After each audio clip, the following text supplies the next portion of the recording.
Cables select ചെയ്യുമ്പോഴത്തേക്ക് എല്ലാവർക്കും അല്ലെങ്കിൽ ഫ്രഷേഴ്സിന് കൺഫ്യൂഷൻ വരുന്ന ചില ടെർമിനോളജീസാണ്. അതിൻ്റെ ഇൻസുലേഷൻ വെച്ച് അതിനെ എങ്ങനെ മനസ്സിലാക്കുന്നത്, എവിടെയൊക്കെ യൂസ് ചെയ്യുന്നു എന്നുള്ളത്. പിന്നെ അതിൻ്റെ ഇൻസുലേഷൻ ഡിഫറെൻറ്റ് ടൈപ്സ് എന്തൊക്കെയാണെന്നാണ് അതിൽ പറയാൻ ഉദ്ദേശിക്കുന്നത്. അപ്പോൾ ആദ്യം തന്നെ അതിൽ ഇമ്പോർട്ടൻ്റ് ആയിട്ടുള്ള സാധനം XLP എന്ന് പറഞ്ഞാണ്. XLP കേബിൾസ് എന്നൊക്കെ പറഞ്ഞാൽ എഴുതിയേക്കുന്നതാണ് ഡ്രോയിങ്സിലൊക്കെ. അപ്പോൾ എന്താണെന്ന് വെച്ച് കഴിഞ്ഞാൽ എക്സ് എന്ന് ഉദ്ദേശിച്ച ക്രോസ് എന്നുള്ളൊരു മീനിങ്ങിലാണ്. L എന്ന് പറഞ്ഞാൽ ക്രോസ് ലിങ്ക്ഡ്.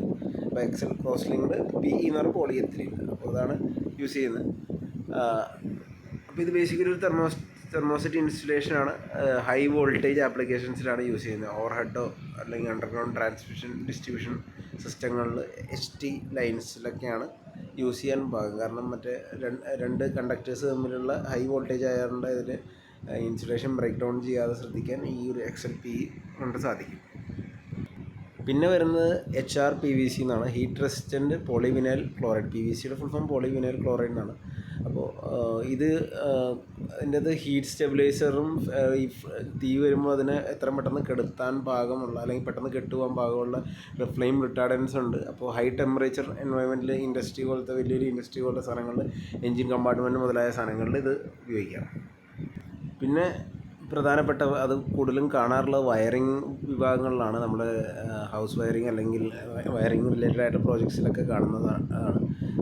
FRLS എന്ന് പറഞ്ഞാൽ അതിൻ്റെ ഫുൾ ഫോം എന്ന് പറഞ്ഞാൽ ഫ്ലെയിം റിട്ടാർഡൻറ്റ് ലോ സ്മോക്ക് എന്നാണ്. അപ്പോൾ ഇതിൻ്റെ മെയിൻ ഉദ്ദേശം എന്ന് പറഞ്ഞാൽ ഫയർ കാരണം ഉണ്ടാകുന്ന ഫ്ലെയിം റിട്ടാർഡൻറ്റ് എന്നുള്ള മീനിങ്ങിൽ തീ പെട്ടെന്ന് എത്ര പെട്ടെന്ന് അധികം കത്തിപ്പടരാത്ത രീതിയിലുള്ള ഒരു സാധനമാണ് അതിൻ്റെ അത് യൂസ് ചെയ്തേക്കുന്നത്.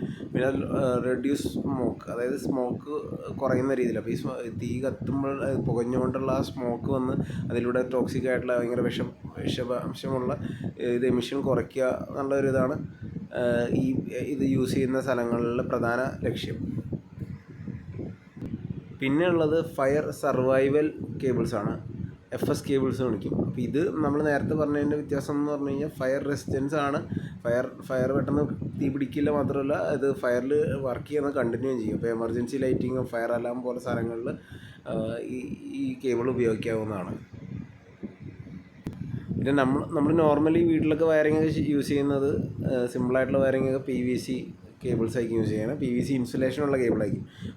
കേബിളിൻ്റെ അകത്ത് അല്ലെങ്കിൽ വയറിൻ്റെ അകത്ത് ഉണ്ടാകുന്നത് കോപ്പറാണ് കോപ്പറായിട്ടും കണ്ടക്ടറായിട്ട് യൂസ് ചെയ്യണമെങ്കിലും ഇത് PVC ആണ് ഇൻസുലേഷനായിട്ട് യൂസ് ചെയ്യുന്നത്. അപ്പോൾ അതിന് മോയ്സ്ചറും അല്ലെങ്കിൽ പെട്ടെന്ന് ഇങ്ങനെ അതിൽ കീറിപ്പോവാത്ത രീതിയിലും കെമിക്കൽസൊക്കെ തട്ടിയാലും വലിയ പ്രശ്നമില്ലാത്ത രീതിയിൽ യൂസ് ചെയ്യാറുണ്ട്. ലോ ടു മീഡിയം വോൾട്ടേജുകളിലാണ് ഇത് കൂടുതലും ബിൽഡിംഗ് വയറിംഗ് അങ്ങനെയുള്ള കാര്യങ്ങളൊക്കെയാണ് യൂസ് ചെയ്യുന്നത്, അറിയാവുന്ന കാര്യങ്ങളാണ്. പിന്നെ വരുന്ന കേബിളിന് LSZH എന്ന് പറഞ്ഞ് എഴുതാറുണ്ട്. അത് ലോ സ്മോക്ക് സീറോ ഹാലജൻ എന്നാണ്. അതിൻ്റെ അകത്ത് മീനിങ് എന്ന് പറഞ്ഞു കഴിഞ്ഞാൽ നേരത്തെ പറഞ്ഞ പോലെ ലോ സ്മോക്ക് അധികം എമിറ്റ് ചെയ്യില്ല. ഇതിൽ പിന്നെ ഹാലജൻ യൂസ് ചെയ്തിട്ടില്ല. ഈ ടോക്സിക് ഗ്യാസ് ഇത് കത്തിക്കൊണ്ട് ടോക്സിക് ഗ്യാസ് വന്ന് ആൾക്കാരുടെ ലൈഫ് എൻഡേഞ്ചർ ചെയ്യാൻ സാധ്യതയുള്ള സ്ഥലങ്ങളിലെല്ലാം ഇത് യൂസ് ചെയ്യാറുണ്ട്. പിന്നെ വരുന്ന വിഭാഗമാണ് FRLF, fire retardant low smoke and fume എന്ന് പറയുന്ന വിഭാഗം. അപ്പോൾ ഇതിൻ്റെ അത് ഫയർ സേഫ്റ്റി പ്രധാനമായിട്ട് കൺസിഡർ ചെയ്ത് ഉപയോഗിക്കുന്ന കേബിളാണ്.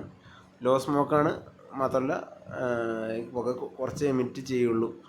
അപ്പോൾ ഫയർ പ്രോൺ ഏരിയാസിലൊക്കെ വയറിംഗ് ഒക്കെ ചെയ്യുമ്പോൾ ഇത് ഉപയോഗിക്കാവുന്നതാണ്. പിന്നെ യൂസ് ചെയ്യുന്ന കേബിൾ HFFR ആണ്, ഹാലജൻ ഫ്രീ ഫ്ലെയിം റിട്ടാർഡൻറ്റ്. അപ്പോൾ ഇതിൻ്റെയും ഹാലജൻ ഫ്രീ ആണ്. പിന്നെ ലോ സ്മോക്ക് അതിൻ്റെ അത് വരലും എത്രയും പെട്ടെന്ന് തീ കെടാനുള്ള ഒരു രീതിയിലാണ് ഇതിൻ്റെ ഒരു കോമ്പോസിഷൻ. അപ്പോൾ നമുക്ക് ഫയർ സേഫ്റ്റിയും ലോ സ്മോക്കും ടോക്സിക് ആയിട്ടുള്ള ഗ്യാസ് ലിമിറ്റുകളൊക്കെ കുറയ്ക്കും. അപ്പോൾ ഹൈ സേഫ്റ്റി ഉള്ള റീജിയൻസിലൊക്കെ നമ്മൾ ഈ ഒരു കേബിൾ യൂസ് ചെയ്ത് കാണപ്പെടാറുണ്ട്. അപ്പോൾ ജനറലി ഹാലജൻ ഫ്രീ എന്നുള്ള മീനിങ്, ഹാലജൻ ഇല്ലാണ്ട് ഉപയോഗിക്കുന്നതിൻ്റെ ഉദ്ദേശം എന്ന് പറഞ്ഞാൽ ഹാലജൻ ഉള്ള സാധനങ്ങളിൽ കത്ത് പിടിക്കുമ്പോഴത്തേക്കും നമുക്ക് ഭയങ്കര ഇറിറ്റേഷനും റെസ്പിറേറ്ററി പ്രോബ്ലംസൊക്കെ വരാൻ സാധ്യതയുള്ള രീതിയിലുള്ള പുക അതിൻ്റെ അകത്ത് ഉണ്ടാവും. അപ്പോൾ അതാണ് മെയിൻ അതിനെ ഒഴിവാക്കാനുള്ള ഒരു കാരണം.